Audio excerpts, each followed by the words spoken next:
Hello hi नमस्कार, आप सुन रहे हैं जागरण पॉडकास्ट का खबरनामा। मैं हूं आपके साथ शताक्षी सिंह।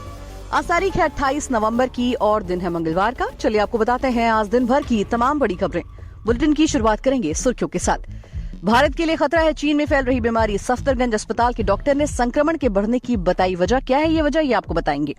विधानसभा से 30 दिनों के लिए सस्पेंड हुए बीजेपी नेता सुवेंदु अधिकारी, आखिर स्पीकर ने क्यों लिया ऐसा एक्शन, क्या वजह है, ये भी आपको बताएंगे। 7 दिनों में होना चाहिए अंतिम संस्कार, लावारिस शवों पर सुप्रीम कोर्ट का बड़ा आदेश। 9 साल पहले रैट होल माइनिंग पर लगा था बैन, वही विधि बनी संजीवनी। मिशन 41 में मिली कामयाबी। दक्षिणी गाजा में किसी भी जमीन अभियान से नागरिक विस्थापन को करना चाहिए सीमित, अमेरिका ने इजराइल को दिया सुझाव। तानाशाह किम जोंग उन का दावा, व्हाइट हाउस और पेंटागन कर रहा जासूसी। अश्नीर ग्रोवर ने भारत पे के खिलाफ लिखे पोस्ट को लेकर मांगी माफी, कोर्ट ने 2 लाख रुपए का जुर्माना भी लगाया। सुहाना खान एक्टिंग के अलावा एक फील्ड में करेंगी डेब्यू, शाहरुख की लाडली ने की बड़ी घोषणा। बैट पर फिलिस्तीन का झंडा लगाने वाले पाकिस्तानी खिलाड़ी की सजा हुई माफ, पीसीबी ने अपने फैसले पर लिया यू टर्न। अब खबरें विस्तार से जान लीजिए।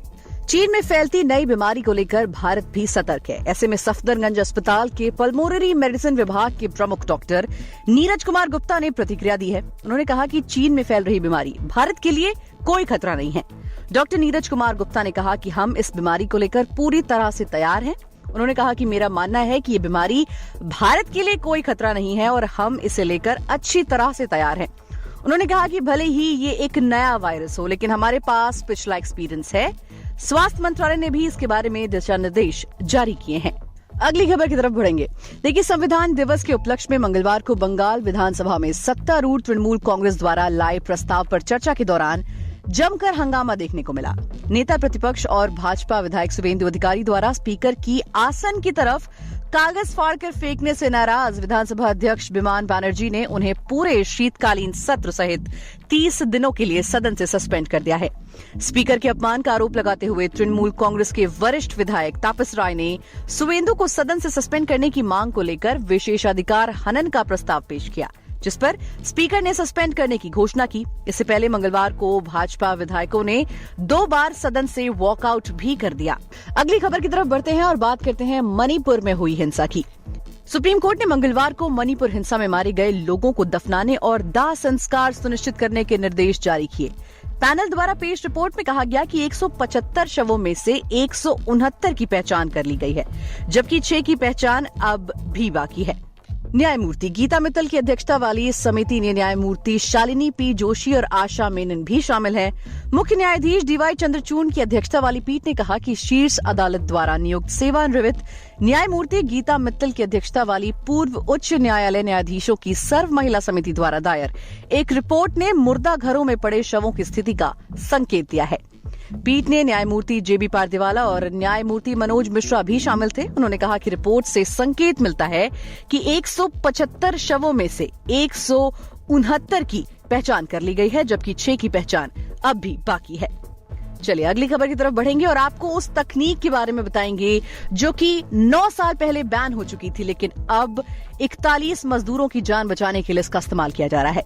उत्तरकाशी टनल हादसे को आज 17 दिन पूरे हो चुके हैं, जिस पर पूरे देश की नजर भी टिकी हुई है। दरअसल दिवाली के दिन हुए हादसे के बाद से लगातार टनल में फंसे 41 मजदूरों को बचाने की जंग जारी थी।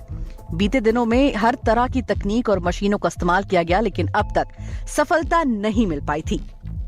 हाल ही में 46.8 मीटर तक ड्रिल करने के बाद अमेरिका निर्मित बर्मा मशीन के कुछ हिस्से मलबे में फंस गए, जिसके बाद अधिकारियों को रैट होल ड्रिलिंग का ही सहारा दिखा। अंत में रैट होल माइनिंग तकनीक अपनाने का फैसला लिया गया, जिसके बाद कुछ जाबाजों को तैयार किया गया था। अब तक इन रैट माइनर्स की कड़ी मेहनत और देश की प्रार्थना के बाद मिशन पूरा हो चुका है। क्या है ये रैट होल माइनिंग, वो भी जान लीजिए। सिलक्यारा सुरंग में सभी मशीनों द्वारा खुदाई होने के बाद अब हॉरिजॉन्टल खुदाई करने का फैसला किया गया, जो कि मैनुअल विधि से पूरी की गई। दरअसल इसके लिए सुरंग बनाने वाले कुशल कारीगरों की जरूरत होती है और इन कारीगरों को रैट माइनर्स कहा जाता है। रैट होल माइनर्स को संकीर्ण सुरंग बनाने के लिए तैयार किया जाता है। इनका काम मेघालय जैसे इलाकों में कोयला निकालने के लिए किया जाता है। ये माइनर्स हॉरिजॉन्टल सुरंगों में सैकड़ों फीट तक की आसानी से नीचे चले जाते हैं। साल 2015 में नेशनल ग्रीन ट्रिब्यूनल ने मजदूरों की सुरक्षा को ध्यान में रखते हुए इस विधि पर प्रतिबंध लगा दिया था। हालांकि इसके बाद भी कई इलाकों में रैट होल माइनिंग जारी है, जो कि अवैध मानी जाती है। मेघालय में सबसे ज्यादा रैट होल माइनिंग होती है, जिसके कारण न जाने कितने ही मजदूरों को अपनी जान गंवानी पड़ती है। अगली खबर की तरफ बढ़ते हैं। बाइडेन प्रशासन ने इजराइल से कहा है कि अगर वो हमास आतंकवादी समूह को खत्म करने के उद्देश्य से अपने जमीनी अभियान को नवीनीकृत करता है तो उसे दक्षिण गाजा में फिलिस्तीनी नागरिकों के महत्वपूर्ण विस्थापन से बचने के लिए काम करना चाहिए। इसकी जानकारी वरिष्ठ अमेरिकी अधिकारियों ने दी है। प्रशासन अधिक बड़े पैमाने पर नागरिक हताहतों या बड़े पैमाने पर विस्थापन से बचने की कोशिश कर रहा है, जैसा कि लड़ाई में मौजूदा अस्थायी विराम से पहले देखा गया था। उसने इजरायलियों को रेखांकित किया कि उन्हें उत्तर की तुलना में दक्षिणी गाजा में कहीं अधिक सटीकता के साथ काम करना चाहिए। अधिकारियों ने व्हाइट हाउस द्वारा निर्धारित जमीनी नियमों के तहत नाम न छापने की शर्त पर संवाददाताओं को जानकारी देते हुए ये बात कही। अगली खबर की तरफ बढ़ेंगे और बात कर लेंगे नॉर्थ कोरिया के लीडर किम जोंग उन की। उत्तर कोरिया द्वारा लॉन्च किया गया नया जासूसी उपग्रह व्हाइट हाउस और पेंटागन की तस्वीरें supreme leader Kim Jong Un को भेज रहा है। उत्तर कोरिया ने दावा किया है कि उसका पहला जासूसी उपग्रह अंतरिक्ष में स्थापित किया गया है, जिसे पिछले हफ्ते कक्षा में लॉन्च किया गया था, जिसने व्हाइट हाउस, पेंटागन और आसपास के अमेरिकी नौसैनिक स्टेशनों की तस्वीरें ली हैं। प्रमुख अमेरिकी साइटें उन क्षेत्रों की सूची में शामिल हो गई हैं जिनका दावा है कि उत्तर कोरिया ने 21 नवंबर को शुरू की गई अपनी जांच का उपयोग करके तस्वीरें खींची हैं। राज्य के ऑफिशियल मीडिया ने कहा कि नेता किम जोंग उन ने रोम, गुआन में एंडरसन वायुसेना बेस, पर्ल हार्बर और अमेरिकी नौसेना के कार्ल विंसन विमान वाहक की पिछली तस्वीरों के साथ नई तस्वीरें भी देखी हैं। चलिए अगली खबर की तरफ बढ़ेंगे और बात करेंगे अशनीर ग्रोवर की।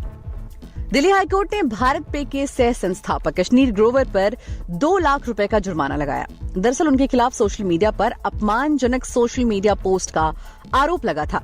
आज हाईकोर्ट की न्यायमूर्ति रेखा पल्ली इस मामले में अपना फैसला सुना चुकी हैं। उन्होंने अपने फैसले में कहा कि ग्रोवर द्वारा दी गई माफी और वचन को रिकॉर्ड में लिया गया है। कोर्ट इस मामले को हल्के में नहीं ले सकती है। ऐसे में ग्रोवर पर 2 लाख रुपए का जुर्माना लगाया गया है। अशनीर ग्रोवर को एक हलफनामा दायर करना है। इस हलफनामे में वो वचन देंगे कि वो भविष्य में ऐसी कोई मान हानिकारक पोस्ट नहीं करेंगे वो और अपने पिछले व्यवहार को लेकर भी माफी मांगी है। इसके अलावा उन्हें 2 लाख रुपए का जुर्माने का भुगतान करना होगा।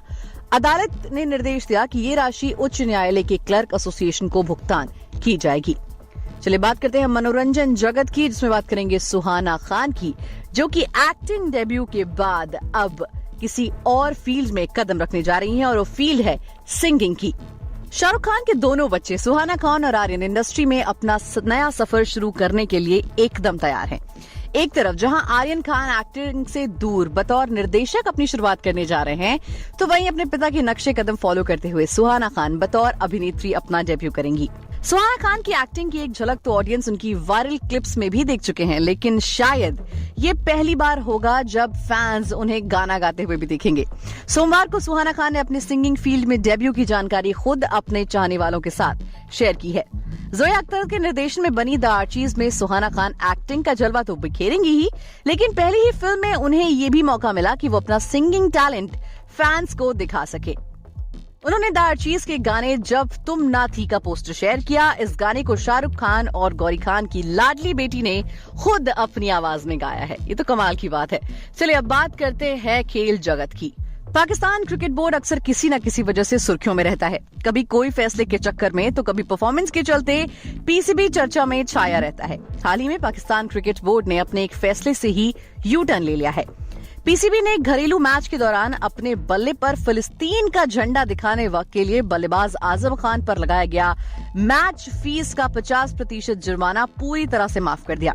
ये फैसला मंगलवार को लिया गया, जबकि एक दिन पहले ही पीसीबी ने एक्शन लेते हुए 100 बल्लेबाजों पर जुर्माना लगाया था। दोस्तों आज के लिए फिलहाल इतना ही। देश और दुनिया से जुड़ी तमाम जानकारियों को सुनने के लिए जुड़े रहिए हमारे साथ और सुनते रहिए जागरण खबरनामा।